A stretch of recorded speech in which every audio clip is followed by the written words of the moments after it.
Hi everyone, स्वागत है आप सभी का आपके अपने परिवार जीके ट्रिक बाय दीपेश पे।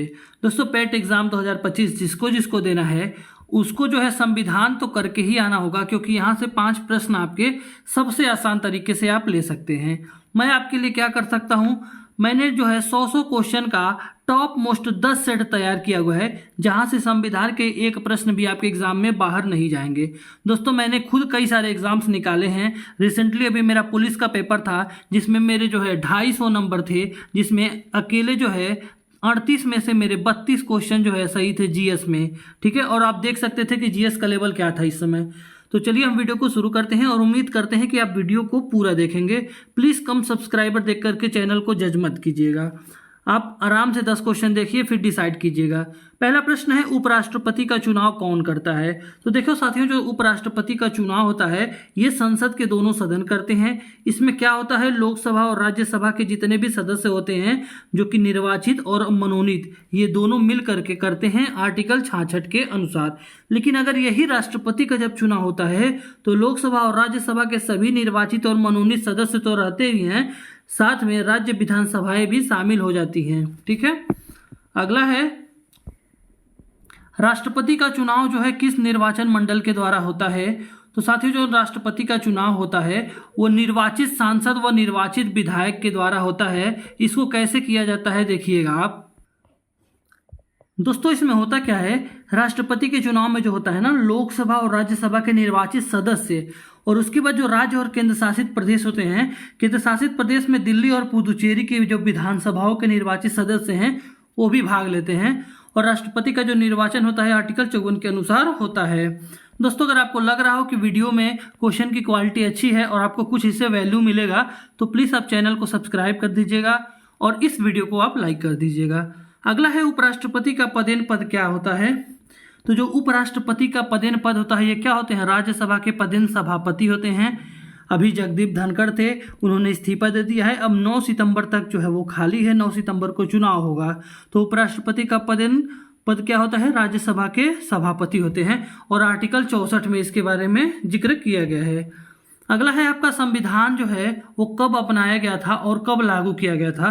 तो देखिए साथियों, जो भारतीय संविधान है ना, ये 26 नवंबर 1950 को अपनाया गया था और 26 जनवरी 1950 को जो है इसको लागू कर दिया गया था। इसीलिए जब 26 नवंबर को अपनाया गया था तो 26 नवंबर को ही हर साल जो है हम लोग संविधान दिवस के रूप में मनाते हैं। तो इसको आप कहीं पे नोट कर लीजिएगा कि संविधान दिवस 26 नवंबर को मनाया जाता है। अगला है आपका, प्रारूप समिति के अध्यक्ष कौन थे? तो साथियों, जो प्रारूप समिति था यानी कि ड्राफ्टिंग कमेटी थी, इसके जो अध्यक्ष थे वो भीमराव अंबेडकर जी थे, डॉक्टर भीमराव अंबेडकर जी थे। 29 अगस्त 1947 को प्रारूप समिति बनाया गया था, अध्यक्षता भीमराव अंबेडकर जी ने किया था। इसीलिए उनको जो है संविधान का प्रमुख शिल्पी भी कहा जाता है, यानी कि प्रमुख निर्माताकारी भी कहा जाता है। अगला है, प्रस्तावना में समाजवादी, पंथनिरपेक्ष, अखंडता शब्द किस संशोधन से जोड़े गए थे? तो ये जोड़े गए थे 42वां संविधान संशोधन 1976 के द्वारा। ये 3 शब्द समाजवादी, पंथनिरपेक्ष और अखंडता जैसे शब्द भारत की संविधान की जो प्रस्तावना है उसमें जोड़े गए थे। और एक चीज़ और जान लो आप, जो 42वां संविधान संशोधन है इसको हम लोग मिनी कॉन्स्टिट्यूशन के नाम से भी हम लोग जानते हैं। अगला है आपका, वर्तमान में मौलिक अधिकार कितने हैं? तो साथियों, वर्तमान में जो शुरू हुआ था, संविधान जब बना था उस टाइम पे टोटल 7 मौलिक अधिकार थे, लेकिन संपत्ति के अधिकार को हटा करके 44वें संविधान संशोधन के द्वारा इसको जो है आर्टिकल 300A में एक विधिक अधिकार बना लिया गया था। अब जो है कुल मिलाकर के 6 मौलिक अधिकार वर्तमान में स्थित हैं, जो कि भारतीय संविधान के भाग 3 के आर्टिकल 12 से 35 तक इनका वर्णन है। अगला है हमारा, अनुच्छेद 32 को डॉक्टर अंबेडकर ने क्या कहा है? तो अनुच्छेद 32 को डॉक्टर अंबेडकर ने जो है संविधान का हृदय एवं आत्मा कहा है। आर्टिकल 32 को मौलिक अधिकारों के प्रवर्तन हेतु रीट जो है इसे हॉट एंड साउल कहा गया है, क्या? डॉक्टर अंबेडकर के द्वारा, आर्टिकल 32 को। अगला है आपका, राज्य के नीति निर्देशक तत्व जो है वो किस देश से प्रेरित हैं? तो साथियों, जो नीति निर्देशक तत्व हैं आपके आयरलैंड से संबंधित हैं। अगला है, ये आर्टिकल 37 से स्टार्ट है नीति निर्देशक तत्व और ये भाग 4 में है भारतीय संविधान के। अगला है, मौलिक कर्तव्य किस अनुच्छेद में है? तो जो मौलिक कर्तव्य है आपका अनुच्छेद 51A में है और 42वें संविधान संशोधन 1976 से 10 कर्तव्य को जोड़ा गया था। उसके बाद 86वां जो संविधान संशोधन हुआ था, ठीक है, उसमें 11वें नंबर का जो मौलिक कर्तव्य है बच्चों की शिक्षा, इसको जोड़ा गया था। तो अब कुल मिलाकर के वर्तमान में कितने हैं? 11 मौलिक कर्तव्य हैं। दोस्तों, अगर लग रहा हो कि वीडियो आपके लिए काफ़ी हेल्पफुल होगा तो प्लीज़ वीडियो को आप लाइक कर दीजिएगा। चैनल पर नए होंगे तो आपसे रिक्वेस्ट है कि चैनल को सब्सक्राइब करके थोड़ा हमें मोटिवेट कीजिएगा। अगर आपको लगे कि कुछ भी कमी रह गई हो वीडियो में तो प्लीज़ आप कमेंट कीजिएगा, हम अगले वीडियो में जरूर सुधार करेंगे। अगला है उच्च न्यायालय की रीट शक्ति किस अनुच्छेद में है? तो आर्टिकल 226 में है, ठीक है। अगला है निम्नलिखित में से कौन रीट नहीं है? तो जो है ये देखिएगा, हैबियस कार्पस, मैडमस और प्रोहिबिशन और स्टे आर्डर। तो जो स्टे आर्डर होता है ना, ये आपका रीट नहीं है, ठीक है। अगला है आपका शिक्षा का अधिकार 6 से लेकर के 14 वर्ष, वो किस अनुच्छेद में जोड़ा गया था? तो 21A में जो जोड़ा गया था। 86वां संविधान संशोधन का हुआ था 2002 में, आर्टिकल 21A में जो है इसको जोड़ा गया था। और ये जो एक्ट है ना RTE, इसको 2009 से लागू कर दिया गया था। तो कभी कभी ये पूछ लेता है कि जो शिक्षा का अधिकार है 6 से 16 वर्ष, ये कि कौन से संविधान संशोधन के द्वारा जोड़ा गया था? तो आंसर बताओगे आप, 86वां संविधान संशोधन 2002। अगला है आपका निजता का अधिकार, यानी कि राइट टू प्राइवेसी जो है, ये मौलिक अधिकार कब घोषित हुआ? तो ये जो हुआ था आपका 2017 में। अगला है चुनाव आयोग का जो अनुच्छेद है वो कौन सा है? तो चुनाव आयोग का जो अनुच्छेद है वो 324 है। ये क्या करते हैं चुनाव आयोग? इलेक्शन कमीशन ऑफ इंडिया चुनावों का पर्यवेक्षण करते हैं, निर्देशन और नियंत्रण करते हैं। अगला है कैग, यानी कि महालेखा परीक्षक जो है वो किस अनुच्छेद में है? तो ये है आपका अनुच्छेद 148, ठीक है। कैग जो होते हैं ना, कैग, इनकी नियुक्ति या फिर इनको हटाने की शर्त जो है सुप्रीम कोर्ट के जज जैसी सुरक्षा के साथ ही होता है। अगला है आपका वित्त आयोग का अनुच्छेद कौन सा है? तो साथियों अनुच्छेद 280 जो है वो वित्त आयोग से संबंधित है। हर 5 वर्ष पर गठित होता है। केंद्र और राज्य के बीच कर वितरण की सिफारिश करता है कौन? वित्त आयोग, यानी कि फिनांस कमीशन। अगला है यूपीएससी किस अनुच्छेद में है? तो अनुच्छेद 315 में आपका यूपीएससी है, संघ लोक सेवा आयोग, ठीक है। यह सेवाओं की भर्ती और सलाह से संबंधित आयोग है और आर्टिकल 320 में है। आर्टिकल 320 में ये जो सेवाओं की भर्ती और सलाह है इसका। अगला है जीएसटी परिषद जो है किस अनुच्छेद में है? तो अनुच्छेद 279A में जो है जीएसटी परिषद के बारे में बताया गया है। 101वां संविधान संशोधन 2016 के द्वारा जीएसटी काउंसिल बनाया गया था, जिसके अध्यक्ष जो होते हैं वो केंद्रीय वित्त मंत्री होते हैं, ठीक है। जीएसटी का कोई क्या पूरा नाम बता सकता है? जीएसटी का पूरा नाम अगर किसी को पता है तो प्लीज़ आप कमेंट करके आप बताइएगा। अगला है आपका 73वां संशोधन जो है किससे संबंधित है? तो साथियों जो 73वां संविधान संशोधन है ये आपका पंचायती राज से संबंधित है, ठीक है। भारतीय संविधान के भाग 9 तथा 11वीं अनुसूची में टोटल 29 विषय जो हैं वो 29 विषय जो हैं ये हैं, ठीक है, और ये पंचायतों पर लागू होते हैं। अगला है आपका 74वां संविधान संशोधन जो है वो किससे संबंधित है? तो ये आपका नगर निकाय से संबंधित है।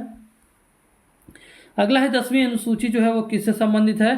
तो जो 10वीं अनुसूची है ये आपका दल बदल विरोधी कानून से संबंधित है, ठीक है, दल बदल विरोधी कानून। और ये जो है 52वां संविधान संशोधन जो है 1985 के द्वारा जो है इसको लिया गया था। अगला है 8वीं अनुसूची में भाषाओं की संख्या कितनी है? तो देखो साथियों जो 8वीं अनुसूची है इसमें 22 भाषा टोटल मिलाकर के है, ठीक है। 8वीं अनुसूची में 22 भाषाएं हैं। अगला है आपका 5वीं अनुसूची का संबंध जो है वो किससे है? तो ये आपका अनुसूचित क्षेत्र यानी कि जो अनुसूचित क्षेत्र से संबंधित है, ठीक है। अगला है आपका 6वीं अनुसूची जो है किन राज्यों से संबंधित है? तो 6वीं अनुसूची जो है वो किन राज्यों से संबंधित है? तो ये जो है आपके असम, मेघालय, त्रिपुरा और मिजोरम, असम, मेघालय, त्रिपुरा और मिजोरम से संबंधित है। अगला है 7वीं अनुसूची में क्या है? तो देखो साथियों जो 7वीं अनुसूची है इसमें जो है क्या है? संघ, राज्य तथा समवर्ती सूची के बारे में बताया गया है। अगला है, अगले से पहले आप समझ लीजिए एक चीज कि जो संघ सूची होती है, राज्य सूची होती है और समवर्ती सूची होती है वो क्या होती है। देखो जो संघ सूची होती है इसमें जो भी कानून बनाना होता है वो केंद्र सरकार बनाती है। जो राज्य सूची होती है वो जो भी कानून बनाना होता है वो राज्य सरकारें बनाती है। लेकिन जो समवर्ती सूची होता है इसमें जो भी विषय होता है, कोई सा भी विषय हो, तो उसमें राज्य सरकार और केंद्र सरकार दोनों का हस्तक्षेप होता है। अभी आप आगे देखेंगे कि कौन कौन सी सूची में कौन कौन से विषय रखे गए हैं। अगला है तीसरी अनुसूची में क्या दिया गया है। तो तीसरी अनुसूची में शपथ प्रतिज्ञा के प्रारूप दिए गए हैं, जैसे राष्ट्रपति, सांसद, मंत्रियों, न्यायाधीशों आदि के शपथ के बारे में जो है दिया गया है। अगला है आधिकारिक भाषा से जो संबंधित अनुच्छेद है, ये कौन सा है। तो साथियों जो आधिकारिक भाषा है इससे संबंधित अनुच्छेद है 343, 345 और 351। ये सारे के सारे अनुच्छेद जो हैं वो आधिकारिक भाषा से संबंधित हैं, ठीक है। जिसमें 343 जो है वो केंद्र की भाषा है, 345 जो है वो राज्य की भाषा है और 351 जो है वो हिंदी के प्रसार का निर्देश दिया गया है। अगला क्वेश्चन है, भारत में 2025 तक जो है भारत में राज्यों व केंद्र शासित प्रदेशों की संख्या कितनी है। तो भारत में वर्तमान में 28 राज्य और 8 केंद्र शासित प्रदेश हैं। अगला है आपातकाल कितने प्रकार के होते हैं। तो साथियों आपातकाल कुल मिलाकर के 3 प्रकार के होते हैं। एक राष्ट्रीय आपातकाल जो कि आर्टिकल 352 में देता है, और आर्टिकल 356 में जो है वो राज्य के लिए जो आपातकाल है, और एक वित्तीय आपातकाल होता है जो कि आर्टिकल 360 में है। कभी कभी ये तीनों आर्टिकल में से कोई पूछ लेता है कि कभी एक बार पूछा था कि वित्तीय आपातकाल जो है कौन से आर्टिकल में है, तो 360 में है, ठीक है। क्या कोई कमेंट करके बता सकता है कि आज तक कितनी बार वित्तीय आपातकाल घोषित की गई है या वित्तीय आपातकाल लगा हुआ है भारत पे। अगला है आपका राष्ट्रीय आपातकाल किस आधार पर लगाया जा सकता है। तो ये जो है सशस्त्र विद्रोह के आधार पर, जैसे युद्ध हो गया, कोई बाहरी आक्रमण हो गया, सशस्त्र विद्रोह हो गया, ठीक है, तो इसके लिए जो है राष्ट्रीय आपातकाल लगाया जा सकता है। अगला है आपका राष्ट्रीय आपातकाल की संसदीय स्वीकृति की जो समय सीमा होती है वो क्या होती है, 1 महीना होती है। 44वें संशोधन के बाद जो प्रारंभिक अनुमोदन होता है वो 1 माह में आवश्यक होता है, लेकिन इसके आगे जो है 6 माह के लिए जो है वो नवीनीकरण किया जा सकता है। अगला है आपका वित्तीय आपातकाल किस अनुच्छेद में है और क्या कभी लागू हुआ है। तो वित्तीय आपातकाल जो है 360 में है, लेकिन ये जो है कभी भी लागू नहीं हुआ है भारत में। अगला है आपका राष्ट्रपति की क्षमादान शक्ति निम्नलिखित में से इसमें से क्या सत्य है। राष्ट्रपति जो है मृत्युदंड पर क्षमा नहीं कर सकते हैं, मृत्युदंड पर क्षमा कर सकते हैं, केवल निलंबन कर सकते हैं, केवल दया याचिका अग्रसारित कर सकते हैं। तो देखिए कौन सा सत्य है। तो आप देखिएगा ये मृत्युदंड पर जो है क्षमा कर सकते हैं, ये बिल्कुल सत्य है, राष्ट्रपति और राज्यपाल दोनों। अगला है धन विधेयक जो है कहाँ प्रस्तुत होता है। तो केवल और केवल कहाँ पे होता है, लोकसभा में प्रस्तुत होता है धन विधेयक, जो कि आर्टिकल 110 के अंतर्गत जो है बताया गया है धन विधेयक के बारे में। और राष्ट्रपति की सिफारिश पर जो है स्पीकर प्रमाणित इसको करते हैं। अगला है धन विधेयक का प्रमाणन कौन करता है। तो लोकसभा अध्यक्ष करते हैं धन विधेयक का प्रमाणन। अगला है संयुक्त बैठक किन विधेयकों पर संभव है। तो जो है साधारण विधेयकों पर जो है संयुक्त बैठक जो है संभव है। और आर्टिकल 108 के अनुसार साधारण विधेयक पर मतभेद हो तो मनी या फिर सीए बिल पर संयुक्त बैठक नहीं हो सकती, ठीक है।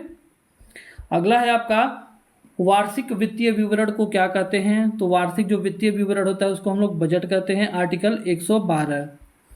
अगला है आपका 1 मिनट, क्या हो गया भाई, ठीक है। अगला है चार्जेस एक्सपेंडिचर पर संसद क्या कर सकती है। तो केवल चर्चा कर सकती है लेकिन मतदान नहीं कर सकती है, ठीक है। अगला है भारत के 3 प्रमुख जो कोष हैं वो कौन कौन से हैं। तो ये जो है आपके समेकित निधि और सामयिक जो है, देखिए एक है समेकित निधि, एक आपकी है, एक है आकस्मिकता निधि और एक है जो है लोक लेखा निधि है। जो ये 3 प्रमुख कोष हैं भारतीय संविधान में। अगला है आपके क्वेश्चन का लोकसभा का कार्यकाल सामान्यतः कितने वर्ष का होता है। तो ये होता है आपका 5 वर्ष का होता है, ठीक है, लेकिन आपातकाल में इसको बढ़ाया जा सकता है आर्टिकल 83(2) के अनुसार। अगला है आपका राज्यसभा के बारे में सही कथन कौन सा है। राज्यसभा भंग हो सकती है, अस्थायी सदन है, हर 5 वर्ष में पूरी बदलती है, और अध्यक्ष जो होता है लोकसभा स्पीकर होता है। तो ये भी गलत है, ये भी गलत है, ये भी गलत है। अस्थायी सदन है और राज्यसभा को कभी भी भंग नहीं किया जा सकता है। बस होता है इसमें ये है कि हर 2 वर्ष में 1/3 सदस्य जो होते हैं इसमें से रिटायर हो जाते हैं, यानी कि सेवानिवृत्त हो जाते हैं। अगला है राज्यसभा की अधिकतम संख्या कितनी हो सकती है। तो साथियों अधिकतम संख्या 250 हो सकती है, जिसमें 238 निर्वाचित और 12 जो है वो मनोनीत होते हैं आर्टिकल 80 के अनुसार। अगला है लोकसभा की अधिकतम संख्या कितनी है। तो 552 जो है लोकसभा की अधिकतम संख्या है, जिसमें जो है 530 राज्यों से, 20 केंद्र शासित प्रदेशों से और 2 जो है नामित होते हैं, जिसमें एंग्लो इंडियन होते हैं। ठीक है। अगला है लोकसभा राज्यसभा। लोकसभा या जो राज्यसभा है इसके सदस्य की न्यूनतम आयु जो है कितने वर्ष होनी चाहिए।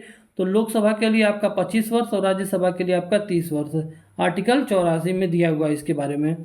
अगला है राष्ट्रपति या राज्यपाल की न्यूनतम आयु कितने वर्ष होनी चाहिए। तो इनकी न्यूनतम आयु जो कितनी होनी चाहिए, 35 वर्ष होनी चाहिए। अगला है सुप्रीम कोर्ट जो है न्यायाधीश की सेवानिवृत्ति आयु जो है वो कितनी है। तो 65 वर्ष। और अगर हाई कोर्ट की बात करें तो 62 वर्ष। सुप्रीम कोर्ट के बारे में आर्टिकल 124 में और हाई कोर्ट के बारे में आर्टिकल 217 में दिया हुआ है।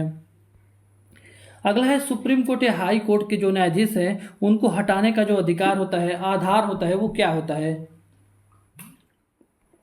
ये होता है आपका सिद्ध दुर्व्यवहार या फिर अक्षमता के द्वारा इसको हटाया जा सकता है, इन पर महाभियोग लगाया जा सकता है।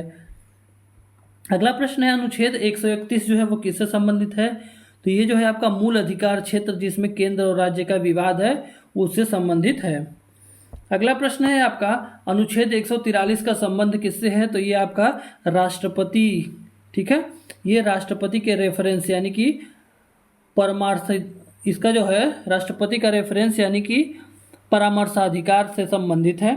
तो दोस्तों हम 50-50 प्रश्न नहीं करेंगे क्योंकि वीडियो काफ़ी लंबा हो जा रहा है और आपको भी बोरिंग हो जाएगी। तो हम 50-50 प्रश्न करेंगे जिसमें 10 से 15 मिनट में डिटेल में इसको कवर कर लेंगे। तो अगर आपको वीडियो पसंद आया हो तो वीडियो को आप लाइक कर दीजिएगा, चैनल पर नए हैं तो सब्सक्राइब कर दीजिएगा। और मुझे पता है थोड़ा बहुत इसमें हिचकिचाहट हुआ है, ठीक है, क्योंकि तबीयत थोड़ा सही नहीं लग रहा है। तो प्लीज़ आप थोड़ा इसको थोड़ा कॉम्प्रोमाइज़ कर लीजिएगा और इसके लिए मैं क्षमा चाहूँगा कि थोड़ा बहुत दिक्कत हुआ है। दोस्तों अगर आपको वीडियो पसंद आया हो, कंटेंट पसंद आया हो तो प्लीज़ वीडियो को लाइक कर दीजिएगा। चैनल पर नए हैं तो चैनल को ज़रूर सब्सक्राइब कर दीजिएगा। धन्यवाद।